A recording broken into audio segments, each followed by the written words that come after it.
మనసు తనంత తాను అన్ని వేళలా మంచి ప్రతిపాదనలు తేవాలని లేదు.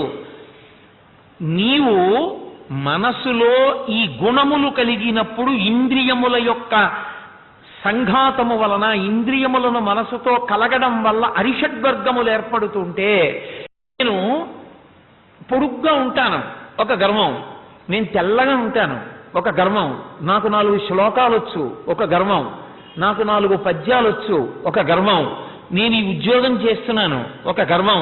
వ్యాసుడన్నాడు, నీకన్నా అధికులని భావించు. నువ్వు పొడవుగా ఉన్నావు, నీకన్నా పొడవుగా, నీకన్నా అందంగా ఉండేవాళ్ళు లేరు ఆ లోకంలో. నువ్వెంత వాళ్ళ ముందు? ఇంత వాణ్ణి అంటున్నావే, ఇంత అందగాణ్ణి అంటున్నావే, వారి ముందుకెళ్ళి నువ్వు నిలబడినప్పుడు వాళ్ళు ఏమనాలి నిన్ను చూసి? అప్పుడు నువ్వే పాటి?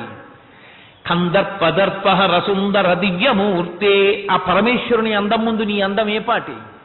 అది ఆయన అనుగ్రహం, అలా ఉండగలగడం. అని నువ్వు నీకన్నా అధికులైనటువంటి వారిని పెంపుని తెంపుని భావన చేస్తుండాలి. నీకు ఏది ఉన్నదో అదే గొప్పదా పరిశీలించాలి. నీకు 4 పద్యాలు వచ్చు, 4 లక్షల పద్యాలు ధారణలో ఉన్న మహాపురుషులు ఉన్నారు. నీకు 4 శ్లోకాలు వచ్చు, 4 లక్షల శ్లోకాలు నోటికొచ్చిన వాళ్ళు ఉన్నారు. 24,000 శ్లోకాలని రామాయణం అంతా నోటితో చెప్పగలిగిన మహాపురుషులు ఉన్నారు. ప్రతిరోజు రామాయణం పారాయణ చేసి తపస్సాధ్యాయ నిరతం అని మొదలు పెడితే చిట్ట చివరి శ్లోకం వరకు నోటితో చెప్పుకోగలిగినటువంటి ఆడవాళ్ళు ఉన్నారు. అంతంత సాధన చేసిన వాళ్ళు ఉన్నారు. వాళ్ళ ముందు నువ్వే పాటి? ఎన్ని శ్లోకాలు వచ్చు? 10 పుస్తకాలు చదివి రామాయణం చెప్పినంత మాత్రం చేత నువ్వు చాలా గొప్పవాడి అయిపోయాను అనుకుంటున్నావా? రామాయణం నువ్వే రచన చేశాను అనుకుంటున్నావా? ఎంతమంది ఎన్ని దృక్పథాల్లో రామాయణం చెప్పి ధన్యులైపోయారు. అందుక రామాయణం చెప్పానని చెప్పి గుండెల మీద చెయ్యేసుకుని గర్వించి తిరగడానికా నీకు? అని నీకన్నా పైనున్న వాళ్ళతో ఆలోచించి నీకున్నది నిలబడుతుంది అనుకుంటున్నావా? ఏది ఇప్పుడున్నదనుకుంటున్నావో, దేనికి గర్విస్తున్నావో అది ఉంటుందని నమ్మకం ఏమిటి? మాకురు ధన జన యవ్వన గర్వం భరతి నిమేషత్తాల సర్వం మాయామయమిదమఖిలం హిత్వా బ్రహ్మపదం త్వం ప్రవిశ విదిత్వా. మా పినతండ్రి గారు ఉండేవారు, మహాందగాడు. స్ఫోటకం వచ్చింది, భయంకరంగా అయిపోయింది మనసు, ముఖం అంతా మసూచి వచ్చి. ఎంతలో మారిపోవాలి కాలం, ఎంతలో తేడా వచ్చేసేయాలి. నీకు బలం బలం బలం అనుకుంటూనే ఉన్నావు.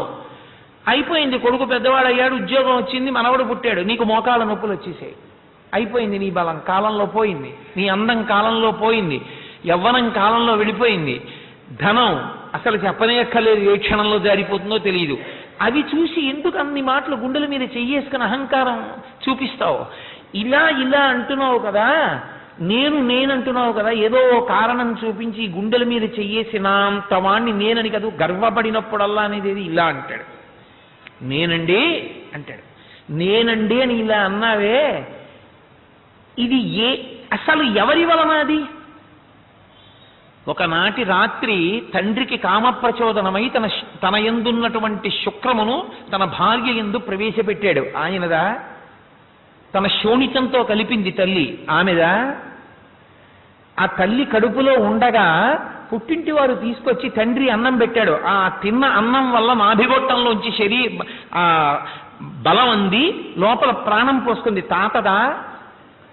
బయటికి వచ్చిన తర్వాత తండ్రి ఎక్కడో ఊడిగం చేసి తెచ్చిన డబ్బుతో నిన్ను పోషించాడు, ఆ యజమానిదా? పెరిగి పెద్దవాడవైన తర్వాత ఉద్యోగం చేసి డబ్బు తెచ్చుకున్నావు, వాడిదా? ఈ శరీరం పడిపోయిన తర్వాత కొత్త చాపలో తాళ్ళేసి కర్రల మీద కట్టి చుట్టి తీసుకెళ్ళి కట్టెల మీద పడుకోబెట్టి దహనం చేశారు, కాల్చేసిన కట్టెలదా? అగ్నిహోత్రంలో కాలిపోతుంటే వెంట్రుకలు ఊడిపోయి ఎగిరిపోయి చెట్లను అంటుకున్నాయి, వెంట్రుకలను పట్టుకున్న చెట్లదా? మిగిలిపోయిన ఒక ఎముకని కుక్కెత్తుకుపోయింది, కొద్దిగా మాంసం ఉంటే పీక్కు తినడానికి, కుక్కదా? ఉండిపోయిన ఇంత బూది పట్టుకెళ్ళి కుండలో పెట్టి గంగలో కలిపాడు కొడుకు, గంగదా? ఎవరిది శరీరం? దేనికి అన్ని మాటలు ఇలా అంటావు? దేనికి గర్వం? ఇందులో ఎవరికి వెడుతుంది ఈ శరీరం? ఎందుకన్ని మాటలు అతిశయం? ఇలా ఇలా అనేవాడివి ఇలా ఇలా అనగలిగితే ధన్యుడవైపోతావు. దేనికంత అహంకారం? రామకృష్ణ పరమహంస వాత పెట్టి మాట్లాడతారు ఒక చోట ఆయన అన్నారు, ఎద్దు బండి కట్టిస్తారు, హంబా అని అరుస్తుంది, బెంగాలీ భాషలో దానికి ఒక అర్థం ఉందిట, హంబా అంటే నేను అని.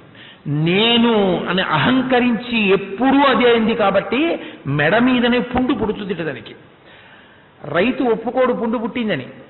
పుండుని పక్కకి ఒత్తిగిలించి కాడి పెడతాడు. బండి నడుస్తూ ఉంటే మెడ ఇలా ఊగినప్పుడు కాడి కిందకి పుండు వస్తూ ఉంటుంది, కాడి పైకి తేలుతూ ఉంటుంది, పుండు దాని కిందకు వస్తూ ఉంటుంది. నడవకపోతే తోక మెలిపెడతాడు, ఆగితే పుండు కాడి కొత్తుకుంటుంది, నడుస్తుంటే నలుగుతూ ఉంటుంది. అమ్మయ్యా వచ్చేసానని ఇంటికి వస్తే కాడి తీశాక పడుకుంటే కాకొచ్చి పొడుస్తుంది. ఇలా అంటే మడతపడి నిప్పెడుతుంది. తోకతో కొడదామంటే తోక ఇక్కడికి అందదు. ఆ పుండు బద్దలై నెత్తురు కారుతుంటే ఈగలు, చీమలు, కాకులు పొడుచుకు తినేస్తాయి. ఎవరికి కావాలి దాని బాధ? కాడి పెడుతూనే ఉంటాడు, నలుగుడు పడుతూనే ఉంటుంది. అయినా అంబా మానలేదు.